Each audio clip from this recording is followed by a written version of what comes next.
नवरा कधी रडत नाही, कारण त्याला रडायला वेळच नसतो. लोक म्हणतात नवरा स्ट्रॉंग असतो, पण कोणी विचारत नाही तो का स्ट्रॉंग बन. दिवसभर बाहेर कितीही अपमान सहन केला, कितीही ताण सहन केला, तरी तो घरी येताना कायम हसतच येतो.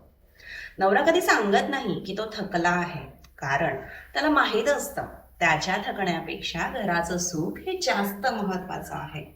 जगासाठी तो फक्त एक माणूस आहे, पण त्याच्यासाठी त्याचं कुटुंब हेच त्याचं जग आहे. नवरा स्वतःच्या स्वप्नांपेक्षा बायको आणि मुलांच्या स्वप्नांना जास्त महत्व देतो, म्हणून तो नवरा नसून घराचा खरा हिरो असतो. तो स्वतःच्या इच्छा अपेक्षा सारं काही बाजूला ठेवतो, स्वतःचे स्वप्नही थोडे मागेच ठेवतो, फक्त एकच स्वप्न पूर्ण करायला, त्याच्या कुटुंबाचं सुख. कधी वेळ मिळाला तर त्याच्या मेहनतीचं कौतुक करा आणि रिस्पेक्ट तर नेहमीच करा, कारण सगळेच हिरो हे स्क्रीनवर नसतात. काही हिरो हे आपल्या घरात सुद्धा असतात, आणि आपल्या घराचा हिरो म्हणजे आपला नवरा. बघा, पटतंय का? श्री स्वामी समर्थ.